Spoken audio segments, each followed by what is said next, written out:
ഞങ്ങളുടെ സമയത്തൊക്കെ shelf life നടിമാർക്ക് കുറേയും കൂടെ കാലങ്ങളുണ്ടായിരുന്നു, 5 കൊല്ലം 6 കൊല്ലം അങ്ങനെ. ആ ഒരു നടി വന്നു കഴിഞ്ഞാൽ കുറേ സിനിമകൾ ചെയ്യുന്നു. ഇന്നങ്ങനെയല്ല. ഇന്നിപ്പോൾ ഈ മൂവിയിൽ കാണുന്ന ആളായിരിക്കില്ല ആ മൂവിയിൽ. അപ്പം ഇന്ന് ഒരുപാട് പേർക്ക് സ്കോപ്പ്, ഞാൻ പറഞ്ഞല്ലോ. പക്ഷേ ഇന്ന് വരുന്ന എല്ലാവരും വളരെ സീസൺഡ് ആയിട്ടുള്ള ആളുകളാണ്.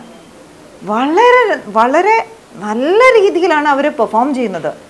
അപ്പം ഞാൻ ആലോചിക്കും, ഇവരിനി ഇത് ആക്ടിങ് സ്കൂളിൽ പഠിച്ചതാണോ, അതോ ഇവർ വർക്ക്ഷോപ്സിന് പോയിട്ടുണ്ടോ, അതോ ഇവരൊക്കെ എന്താണ് എന്നറിയത്തില്ല. പക്ഷെ എല്ലാവരും വളരെ സീസൺഡ്. എനിക്ക് തോന്നുന്നു നമുക്ക് എല്ലാവർക്കും ചേഞ്ച് വേണം എന്ന് തോന്നുന്നു. We wanted to see fresh new things, new people on screen.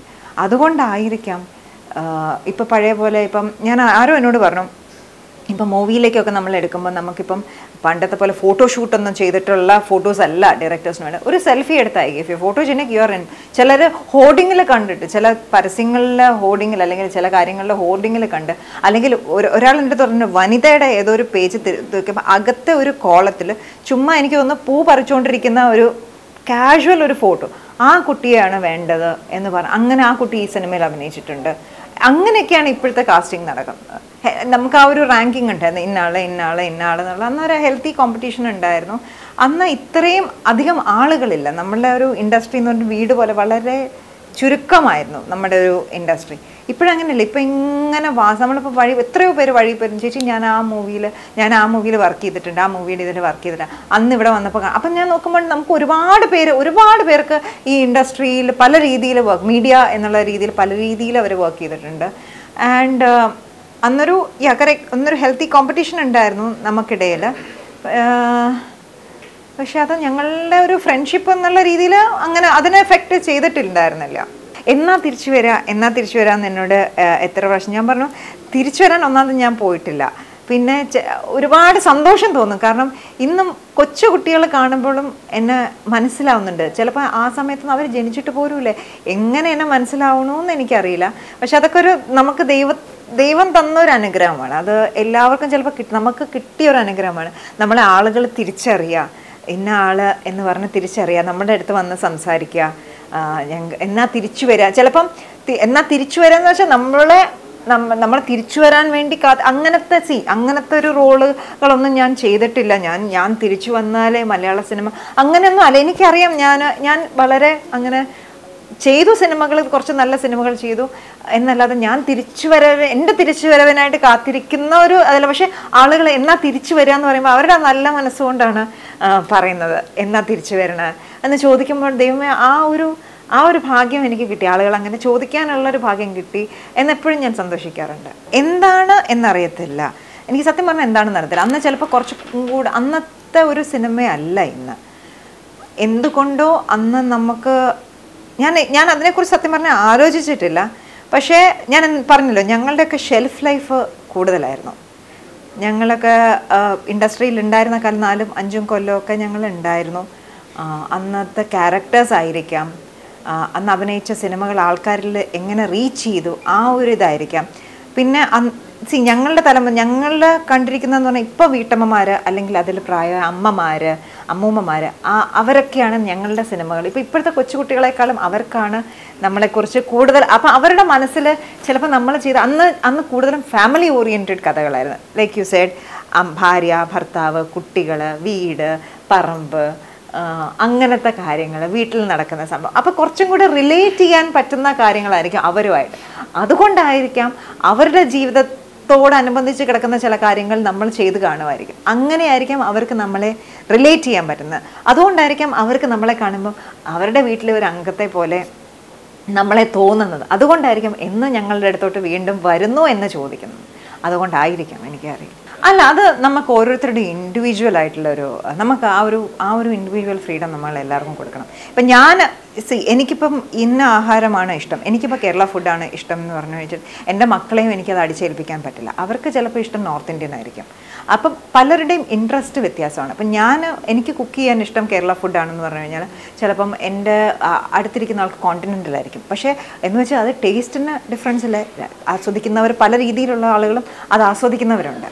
അപ്പം നമുക്കതിന് ആർക്കും ഒരു ഫ്രീഡം നമുക്ക് കൊടുക്കണം. ഞാൻ ഇതിലാണ് ബെസ്റ്റ്, അതുകൊണ്ട് ഞാനിതുണ്ടാക്കുന്നു, മറ്റൊരു അതിലാണ് ബെസ്റ്റ്, അതുകൊണ്ട് അവരുണ്ടാക്കുന്നു. അപ്പം അത് ആസ്വദിക്കാൻ പലരും, ഇപ്പം നമ്മൾ ഇവിടെ എന്ന് പറയുന്നത് ഇപ്പം തന്നെ നമ്മുടെ കേരളത്തിൽ കേരള റെസ്റ്റോറൻ്റ് അല്ല, സൗത്ത് ഇന്ത്യൻ ഫുഡ് മാത്രമുള്ളതല്ല, നമ്മുടെ ഈ കൊച്ചിയിൽ തന്നെ പലതരം ക്വിസീനുണ്ട്. എല്ലാ ക്വിസീനും ബിസിയാണ്. എല്ലാ ഹോട്ടൽസും നന്നായിട്ട് ഫുഡ് കൊടുക്കുന്നുണ്ടോ അവിടെ എല്ലാം നല്ല തിരക്കുണ്ട്. അത് പഞ്ചാബി ധാബ ആവട്ടെ, അത് സൗത്ത് ഇന്ത്യൻ ആവട്ടെ, അത് ചൈനീസ് ആവട്ടെ, അത് കോണ്ടിനെൻ്റൽ ആവട്ടെ, എന്താവട്ടെ, എല്ലാ ആളുകളും എല്ലാ തരത്തിലുള്ള ക്വിസീൻസും എല്ലാം നല്ല. അതുപോലെയാണ് സിനിമ. നമ്മൾ ഇന്നത് എന്നല്ല, നല്ല സിനിമകൾ നമ്മൾ കൊടുക്കുന്നു. അതിനകത്ത് ചിലപ്പോൾ സ്റ്റാർ വാല്യൂ ഉണ്ടാകത്തില്ല, പുതിയ ആർട്ടിസ്റ്റുകളായിരിക്കും, പക്ഷേ if the movie is good people will definitely like. നല്ല കഥാപാത്രം, കാശ് വേണ്ട എന്നൊരിക്കലും ഞാൻ പറയില്ല. കാരണം ലക്ഷ്മിയാണ്, നമുക്കൊരിക്കലും അതിനെ വേണ്ട എന്ന് പറയുമ്പം അതൊരു അഹങ്കാരമായിട്ട് തന്നെ തോന്നും. പക്ഷെ ഒരുപാട് കാശും മോശം കഥാപാത്രവും അല്ലെങ്കിൽ നമ്മൾ ഓട്ടോമാറ്റിക്കലി നമ്മൾ കഥാപാത്രമായിരിക്കും ചൂസ് ചെയ്യുക. കാരണം കാശ് നമ്മൾ എത്ര കാശുണ്ടാക്കിയിട്ട് നമ്മൾ മൾട്ടി മില്യനെയറായി, നമ്മൾ ഒരുപാട് വണ്ടികളും നമ്മളുടെ ലൈഫ് സ്റ്റൈലെല്ലാം മാറ്റിയിട്ട് നമ്മൾ അഭിനയിക്കുന്ന കഥാപാത്രങ്ങൾ കൊള്ളില്ലെങ്കിൽ ആളുകൾ നമ്മളെ സ്വീകരിക്കില്ല. എന്ന് വെച്ച് നമ്മൾ അഭിനയിച്ച് കഴിഞ്ഞിട്ട് നല്ല അഭിനയം വെച്ച് നമുക്ക് കാശ് രണ്ട് രീതിയിലും ഇറ്റ് ഹാസ് ടു ബാലൻസ്. പക്ഷേ I would always go for characters. സിനിമയിൽ സ്ത്രീകൾക്ക് റിട്ടയർമെൻറ്റ് ഉണ്ടോ എന്ന് ചോദിച്ചാൽ ഇല്ല. ഇപ്പം ഞങ്ങൾ ആരും റിട്ടയർ ചെയ്യുന്നില്ല. പല രീതിയിൽ വരുന്നു, പല രീതിയിൽ. ഇപ്പം ഞാൻ പോയി കഴിഞ്ഞ് ഇപ്പോൾ വന്നു. ഓരോരുത്തരും എന്താ പറയുക, നമ്മൾ നിലനിൽക്കുന്നത് നമുക്ക് ലക്ക് കൊണ്ട് മാത്രമാണ്. നമ്മുടെ തലയിൽ ഒരു വരച്ചിട്ടുണ്ട്.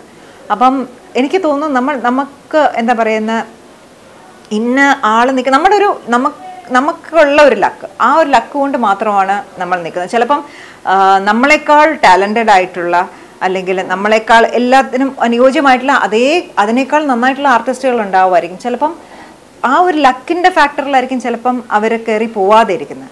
ചിലപ്പോൾ നമുക്ക് ഒട്ടും അഭിനയിക്കാത്ത ആളുകളായിരിക്കും മൂവിയിൽ നിൽക്കുന്നത്. അത് ആണുങ്ങളുടെ ആയാലും പെണ്ണുങ്ങളുടെ ആയാലും. പക്ഷേ ആണുങ്ങൾക്ക് കുറച്ച് കാലവും കൂടെ ലൈഫുണ്ട്, അവരാണ് ഇറ്റ്സ് ഓൾവേസ് അങ്ങനെ. പക്ഷെ പെണ്ണുങ്ങളുടെ ഞാൻ ആലോചിക്കുന്നത് റിട്ടയർമെൻ്റ് ഇല്ല. എത്ര പ്രായത്തിലും നമുക്ക് അനുയോജ്യമായിട്ടുള്ള ക്യാരക്ടറുണ്ടോ, നമ്മളെ അവർക്ക് ഓർമ്മ വരുന്നുണ്ടോ. രണ്ടാമത്തെ കാര്യം ലക്ക് മാത്രമല്ല, നമ്മുടെ കോൺടാക്ട്സ്. നമ്മളെപ്പോഴും കോൺടാക്റ്റ് വെച്ചുകൊണ്ടിരിക്കണം. അവർക്ക് നമ്മളെ ഓർമ്മ വരണം. അല്ലാതെ ഞാനിപ്പോൾ ഒരു 2 സിനിമ അഭിനയിച്ചു, ഇനി എന്നെ എല്ലാവരും വന്ന് വിളിച്ചോളും എന്നുള്ള ആരും ഒബ്വിയസ്ലി അടുത്ത ആൾ വരുമ്പോൾ നമ്മളെ മറന്നു പോകും. അങ്ങനെയല്ല, നമ്മൾ ടച്ച് വെച്ചുകൊണ്ടിരിക്കണം. നമ്മളതിൽ കൂടുതൽ കുറച്ചും കൂടെ നമ്മളെ എല്ലായിടത്തും ഉണ്ട്, ആളുകൾക്ക് ഓർമ്മ വരണം. അങ്ങനെ ആകുമ്പോൾ നമ്മൾ ഓട്ടോമാറ്റിക്കലി ഇപ്പം നമുക്ക് മകളായും അമ്മയായും ഭാര്യയായും അമ്മയായും അമ്മായിമ്മയായും ഒക്കെ നമുക്ക് നമ്മുടെ ക്യാരക്ടേഴ്സ് നമുക്ക് ചെയ്യാനുള്ള ഒരുപാട് സ്കോപ്പുകൾ നമ്മുടെ ഇൻഡസ്ട്രിയിലുണ്ട്. അതുപോലെ തന്നെയാണ് ആണുങ്ങൾക്കും. പക്ഷേ എനിക്ക് തോന്നുന്നു നമുക്ക് റിട്ടയർമെൻറ്റ്, കാരണം എത്രയോ പേര് കല്യാണം കഴിഞ്ഞ് പോയവർ ഇന്ന് ഞാൻ ഇപ്പോൾ റീസെൻ്റ്ലി ബാഹുബലിയിൽ രമ്യാകൃഷ്ണൻ, അതാ ഞാൻ പറഞ്ഞത്, നമുക്ക് ആ രമ്യാകൃഷ്ണനെയൊക്കെ പണ്ട് ഹീറോയിൻ ആയിട്ട് നമ്മൾ നമ്മൾ ഒരുപാട് എന്താ പറയുക അഡ്മയർ ചെയ്തിരുന്ന ഒരു സമയമുണ്ട്. ഇപ്പം മാറി വേറൊരു ക്യാരക്ടറായി ചെയ്യുന്നു. വേറൊരു ക്യാരക്ടർ എന്ന് പറഞ്ഞു കഴിഞ്ഞാൽ ഈക്വലി ഇമ്പോർട്ടൻ്റ് ആയിട്ടുള്ള ഒരു ക്യാരക്ടറായിട്ട് ചെയ്യുന്നു. അങ്ങനെ അത് നമുക്ക് ഞാൻ പറഞ്ഞല്ലോ, നമുക്ക് ദൈവം നമുക്കൊരു ലക്ക്, ദൈവം അനുഗ്രഹിച്ചു കഴിഞ്ഞാൽ അങ്ങനെ നമുക്ക് വരാൻ സാധിക്കും.